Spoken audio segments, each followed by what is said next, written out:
న్యాయాధిపతుల గ్రంథం 16వ అధ్యాయం 16వ వచనం. న్యాయాధిపతుల గ్రంథం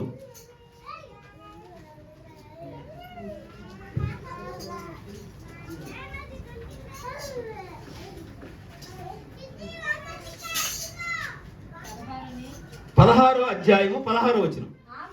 ఆమె అనుదినమును మాటల చేత అతన్ని బాధించి తొందర పెట్టుచున్నందున అతడు ప్రాణము విసికి సావగోరెను. ప్రార్థన చేసుకుందాం. ప్రేమ కలిగిన తండ్రి, వాక్యము నీది నాయన, మాట్లాడేది నీవు ప్రభువా, మాట్లాడేది నీవు నాయన. నీవే నీ పిల్లలతో మాట్లాడండి. నేను అయోగ్యుడను, నేను అపాత్రుడను ప్రభువా. నేను ఈ స్థలంలో నిలబడటకు నేను ఎంత మాత్రము యోగ్యుడను కాను ప్రభువా. అయ్యా ఇదిగో నాయన, నీ పిల్లలతోనే మీరు మాట్లాడి వాడు సరిచేయాల్సిన విషయంలో మీరే సరిచేసి, వాడుకోవలసిన విషయంలో మీరే వాడుకుని, మీ నామానికే మహిమ తెచ్చుకుని మా అందరికీ నీ దీవెన దయచేయమని ఈ కొద్ది మనవులు మా ప్రభువును రక్షకుడైన యేసు క్రీస్తు పరిశుద్ధమైన నామంలో అడిగి వేడుకుంటున్నాను తండ్రి. Amen, amen. పిల్లరా, ఇక్కడ ఒక వ్యక్తిని గురించి మనం జ్ఞాపకం చేసుకుందాం. అతని పేరు సంసోను. ఈ సంసోన్ని దేవుడు తల్లి గర్భములో పుట్టక ముందే దేవుడు తనను వాడుకుంటానని, తన ద్వారా ఆయన కొన్ని ఉద్దేశాలను జరిగించాలని దేవుడు కోరుకున్నాడు. అయితే సంసోను పిల్లరా దేవునికి వ్యతిరేకంగా ఉండి, దేవుని మాట వినక, తల్లిదండ్రుల మాట వినక అతడు పాపంలో పడిపోయాడు. ఈ రోజున చాలా మంది జీవితాలు బానిసత్వంలో ఉన్నాయి. చాలా మంది బ్రతుకులు బానిసత్వంలో ఉన్నాయి. బానిస అంటే పిల్లరా, ఏదైతే నీ మీద ఏలుబడి చేస్తుందో దానికి నువ్వు దాసుడు అయ్యావని దాని అర్థం. ఇక్కడ సంసోను దేవుని కొరకు వాడబడవలసిన సంసోను ఒక డెలీలాకి బానిస అయిపోయాడు. జాతకినాలు ఒక డెలీలాకి బానిస అయిపోయాడు. బానిసకు హక్కులు ఉండవు, బానిసకు స్వతంత్రత ఉండదు. ఈ బానిస ఏమైపోయాడంటే పిల్లరా, దేవుని కొరకు వాడబడవలసిన ఈ బానిస ఢిల్లీలో గుప్పిట్లో ఉండిపోయాడు. ఈ రోజున చాలా మంది చాలా వాటికి బానిసత్వం అయిపోతూ ఉన్నారు. ఒక మనిషి తాగుడుకు బానిసత్వం అయిపోతున్నాడు. ఒక మనిషి పాపానికి బానిసత్వం అయిపోతున్నాడు. ఒక మనిషి లోకంలో లోక ఆశలలో బానిసత్వంగా బ్రతుకుతూ ఉన్నాడు. యవనస్తులు పిల్లరా పాపానికి బానిసలైపోతూ ఉన్నారు. యవనస్తులు ఫోన్లకు బానిసలైపోతున్నారు, గేములకు బానిసలైపోతున్నారు. వాక్యము చదవలేక, వాక్యాన్ని అర్థం చేసుకోలేక, వాక్య సత్యములో నడవలేక ప్రజలు ఏమైపోతున్నారంటే బానిసత్వంలోనికి వెళ్ళిపోతూ ఉన్నారు. ఇక్కడ వాడబడవలసిన సంసోను, దేవుని కొరకు నిలబడవలసిన సంసోను, దేవుని యొక్క ప్రజలను రక్షించవలసినటువంటి సంసోను పాపానికి బానిస అయిపోయాడు. పాపము వలన వచ్చు జీతము మరణమని వాక్యమును ఎరిగిన వాడి, వాక్యము తెలియని వాడు కాదు, దేవుడంటే ఎరగనటువంటి వాడు కాదు. మహాబలము కలిగిన సంసోను పిల్లరా పాపానికి బానిస అయిపోయాడు. ఈ పాపము అతన్ని ఏం చేసిందంటే మరణానికి తీసుకువెళ్ళింది. ఆ పాపం అతన్ని ఏం చేసిందంటే నీచమైన స్థితికి దిగజారిపోయేటటువంటి పరిస్థితిని తీసుకొచ్చింది. ఈ రోజున నా ప్రియమైన సహోదరులారా, మన జీవితంలో ఏదైతే ఏలుబడి చేస్తుందో దానికి ఒకవేళ నువ్వు బానిస అయిపోయావేమో, పేకాడుకు బానిస అయిపోయావేమో, పాపానికి బానిస అయిపోయావేమో, ఫోన్లకు బానిస అయిపోయావేమో, దేవుని సన్నిధిలో ఉండవలసిన నీవు రోడ్లకు బానిస అయిపోయావేమో, ఒకవేళ దేవుని యొక్క ఆశీర్వాదాలు పొందవలసిన నీవు సాతాను సంబంధమైన ఆలోచనలో నీ హృదయాన్ని సాతాను శక్తులకు, సాతాను యొక్క ఆలోచనలకు నువ్వు బానిసగా మారిపోయావేమో. ఒకసారి మనం అందరము కూడా హృదయాన్ని పరిశీలన చేసుకుందాం. ఇక్కడ సంసోను ఎలాగ బానిస అయిపోయాడంటే పిల్లరా, చెప్పలేనటువంటి విధంగా ఆ ఉచ్చులో నుంచి పిల్లరా బయటికి రాని విధంగా సంసోను బానిస అయిపోయాడు. కొన్ని సంవత్సరాల క్రితం నేను కూడా తాగుడుకు బానిస అయిపోయినటువంటి వ్యక్తిగా నేను ఉన్నాను. లోకములో అపవిత్రతలో బానిసగా ఉన్నటువంటి వ్యక్తిగా నేను ఉన్నాను. అయితే నా ప్రభు పాదాల దగ్గరికి వచ్చినప్పుడు, నా ప్రభువు నేను మరి ఆయన యొక్క సన్నిధిలోనికి నేను వచ్చినప్పుడు నా ప్రతి పాపమును కడిగి నా ప్రతి ఆలోచనను ఆయన తొలగించి నన్ను ఆ లోక సంబంధమైన తాగుడు అనేటటువంటి బానిసత్వం నుండి దేవుడు ఆయన కృపలోనికి నన్ను నడిపించాడు. హల్లెలూయా, హల్లెలూయా. నీవు కూడా ఆయన కృప పొందుకోవాలి, నీవు కూడా ఆయన దయను పొందుకోవాలి, నీవు కూడా ఆశీర్వాదకరమైనటువంటి వ్యక్తిగా నీవు ఉండాలని దేవుడు కోరుకుంటున్నాడు. పాపము నీ జీవితంలో ఉన్నట్లయితే, లోకము నీ జీవితంలో ఉన్నట్లయితే, అపవిత్రత నీ జీవితంలో ఉన్నట్లయితే దానికి నీవు దాసుడు అయిపోతావు. అప్పులు ఉన్నటువంటి వారికి స్వతంత్రత ఉండదు పిల్లలు. పాపములో ఉన్నవాడికి స్వతంత్రత ఉండదు. కారణం ఏంటంటే అవి వారిని శోధిస్తా ఉంటే. సంసోన్ని డెలీలా శోధించింది. సంసోనా, నీ బలం ఎక్కడా, నీ బలం ఎక్కడంటే ఆఖరికి ఆ పాపం వల్ల సంసోను ఇసుకుపోయి ఏం చేశాడు తెలుసా, తన బలమును ఆమెకు చెప్పేశాడు. చెప్పటం ద్వారా అతడు మరణానికి అప్పగించబడ్డాడు. నా ప్రియమైన సహోదరి సహోదరులరా, దేనికి బానిసగా ఉన్నావు? ఎంతమంది వాక్యం చదువుతున్నారు ఉదయం లేచి? ఎంతమంది ఈ రోజున వాక్యం చదివారు? ఎంతమంది ప్రార్థన చేసుకున్నారు? ఎంతమంది దేవుని యొక్క సువార్తను అన్ని జనుల మధ్యకి తీసుకెళ్తున్నారు? ఆలోచన చేసుకోవాలి. మనందరం కూడా ఆలోచన చేసుకోవాలి. ఇలా సంసోని జీవితాన్ని కనుక మనం జ్ఞాపకం చేసుకుంటే, పాపమునకు బానిస అయిపోయాడు కానీ దానిలో నుంచి విడుదల పొందలేక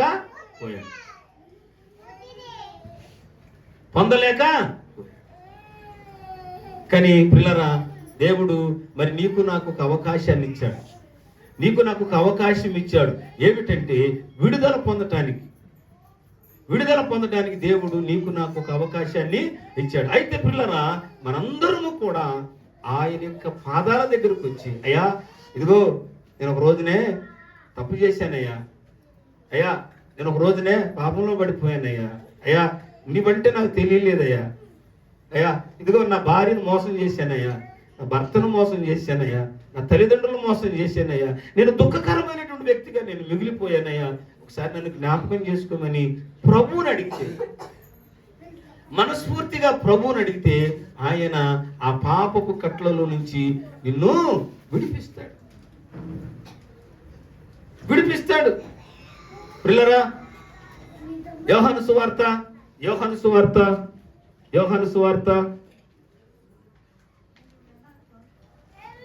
4వ అధ్యాయము 28వ వచనం. యోహాను సువార్త 4వ అధ్యాయము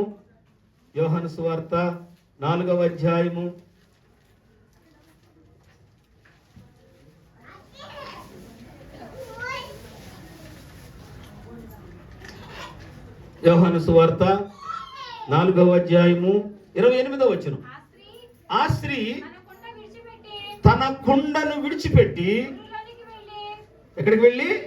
ఊరిలోనికి వెళ్ళి, మీరు వచ్చి నేను చేసినవన్నీ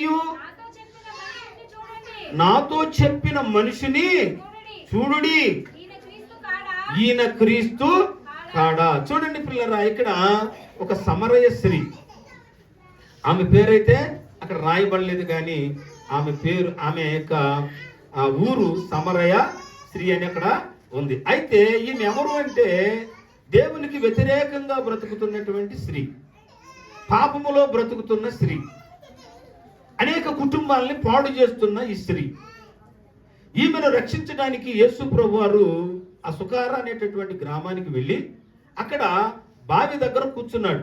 ఆమె మధ్యాహ్నం సమయంలో కుండ తీసుకుని వచ్చి నీళ్లు చేదుకోవటానికి అక్కడికి వచ్చింది. అప్పుడు ఆయన అంటాడు, అమ్మా ఇదిగో నాకు దాహమునకు నీళ్ళిమ్మని ఆమెను అడిగాడు. జాగ్రత్తగా వినాలి. ఆమెను అడిగాడు. అడిగినప్పుడు ఆమె అంటది, అయ్యా ఇదిగో యూదులు మరి మీ ఇచ్చినటువంటి నీళ్లు తాగరు అని ఆమె చెప్తా ఉంది. అందుకని ఆయన అంటాడు, ఇదిగో నిన్ను దాహమునకిమ్మని అడుగుతున్నది ఎవరో నువ్వు ఎరిగి ఉన్నావా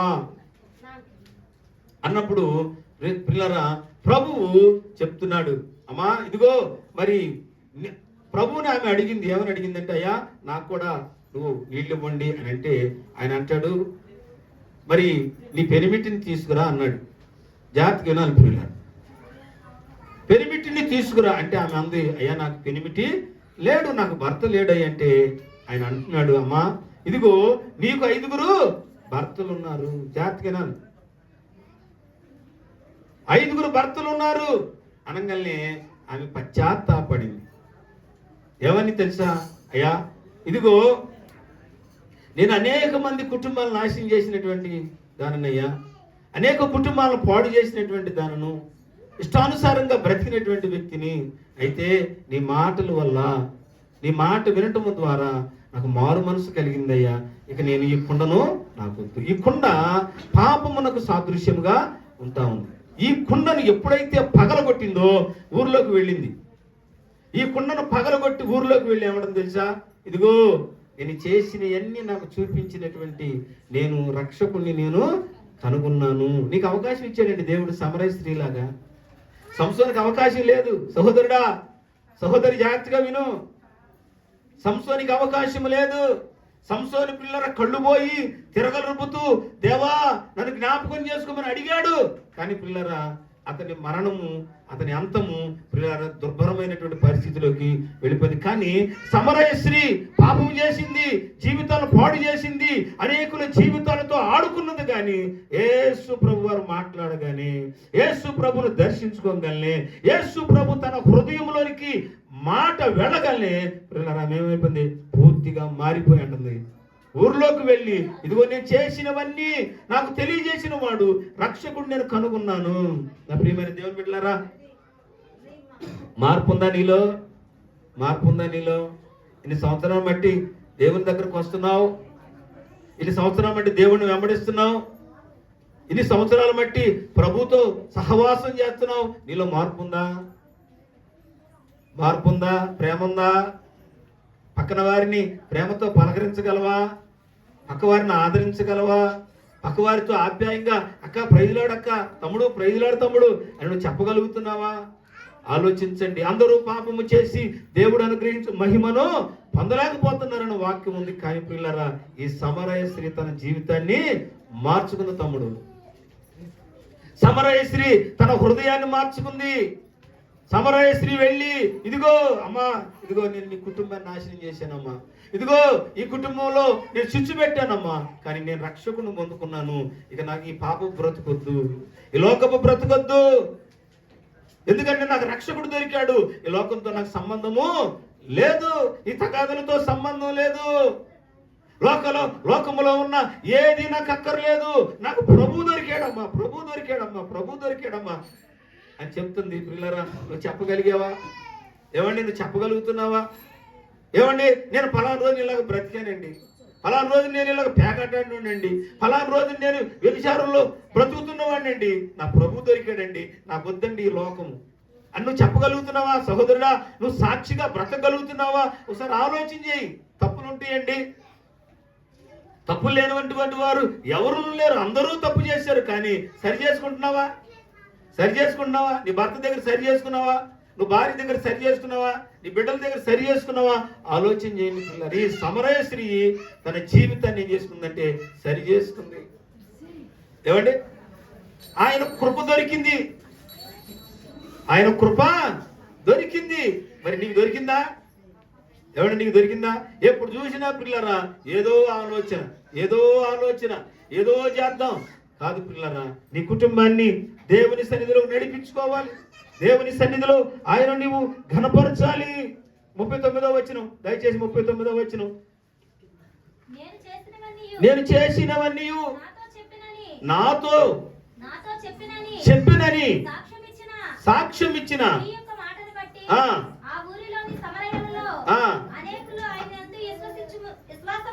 చాలు. చూడండి ఆమె ఎలాంటి సాక్ష్యం కలిగి ఉందంటే ఆ ఊరిలోనికి వెళ్ళి ఏం చెప్పింది? ఏం చెప్పిందమ్మా?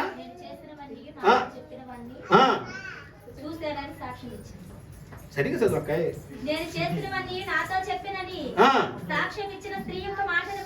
సాక్ష్యమును బట్టి హల్లెలూయా చెప్పండి గట్టిగా. ఏది నీ సాక్ష్యము?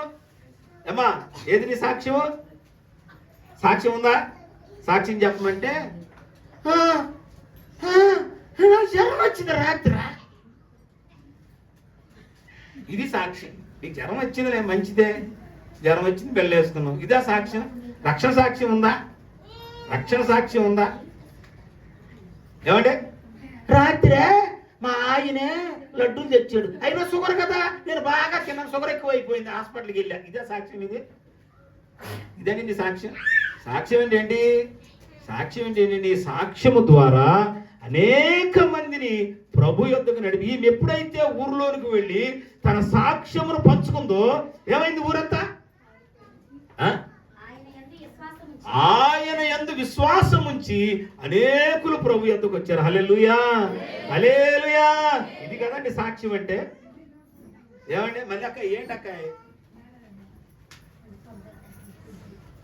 వచ్చిన కాడ నుంచి పిల్లరా సాక్ష్యము సాక్ష్యము ఎప్పుడైతే పిల్లరా ఆమె వెళ్ళిందో, ఊర్లో సాక్ష్యం చెప్పిందో పిల్లరా అనేక మంది నిన్ను బట్టి, నీ సాక్ష్యాన్ని బట్టి ప్రజలు ప్రభు దగ్గరికి వస్తున్నారా?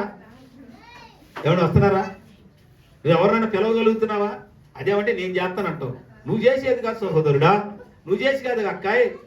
నీ ద్వారా అనేక మంది రక్షణ పొందాలి, అనేక మంది ప్రభు దగ్గరికి రావాలి.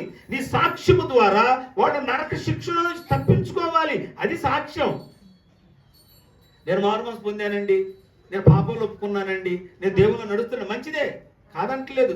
కానీ నీ తోటి సహోదరుడు, నీ ఇంటి పక్క వాడు ఏమైపోతున్నాడు?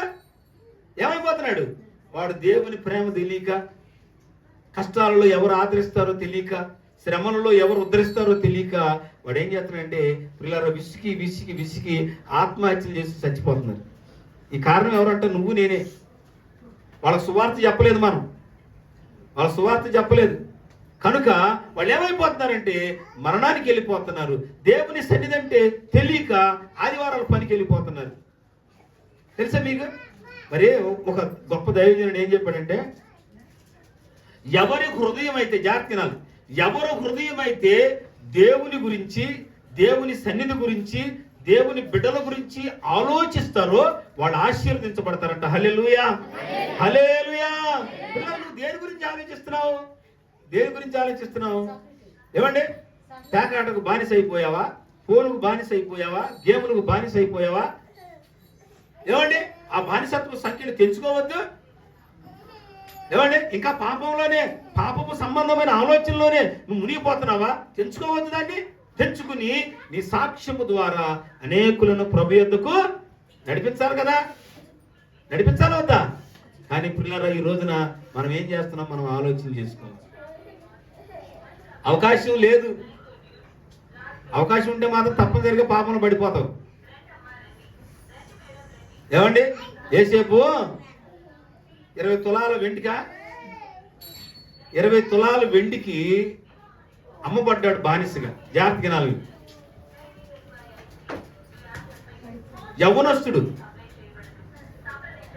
యవనస్తుడు అన్నలు ఏం చేశారంటే అతని మీద అసూయ పడ్డారు. నాన్న బాగా చూస్తున్నాడు రా కనుక వీడు మరి మనలో ఉండకూడదు అని చెప్పి అన్నలు ఏం చేశారంటే యోసేపుని 20 తులాల వెండికి అమ్మేశారు. అమ్మేసిన తరువాత పిల్లరా ఇది పోతీఫరు ఇంటికి బానిసగా అమ్మబడ్డాడు. జాగ్రత్తగా వినాలి. అమ్మబడిన తరువాత ఏం జరిగిందంటే పిల్లరా అతనిని బట్టి యెహోవా ఆ పోతీఫరు ఇంటిని ఆశీర్వదిస్తూ ఉన్నాడు, దీవిస్తూ ఉన్నాడు, సమృద్ధినిస్తూ ఉన్నాడు. పిల్లరా ఇంతలో ఆ ఇంట్లో ఉన్నటువంటి ఆ యజమానురాలు యోసేపు మీద కన్నేసిందంట. జాగ్రత్తగా కన్నేసిందంట. అక్కడ ఉంది. కన్నేసి ప్రతిసారి అతన్ని శోధిస్తా ఉంది. ఒక రోజున పిల్లరా యోసేపు ఆ ఇంట్లోకి వెళ్ళంగానే ఎవరూ లేని సమయంలో పిల్లరా ఆమె ఏం చేసిందంటే ఇదిగో నాతో పాపం చేయమని అడిగితే పిల్లలు యోసేపు ఏమన్నాడు తెలుసా? ఇంత ఘోరమైన దుష్కార్యము నేను ఎలాగ చేస్తాను నా దేవుని ఎదుట అని పిల్లలు అక్కడ వదిలిపెట్టి పారిపోయాడు. నువ్వు పారిపోతావా? పాపం చూసి, లోకస్తులను చూసి పారిపోతున్నావా? యవనస్తుడండి, నిండు యవనస్తుడు. దేవుడు ఎక్కడ వెళితే అక్కడ అసలు ఆశీర్వదించాడు, ఎక్కడ వెళితే అక్కడ దీవించాడు.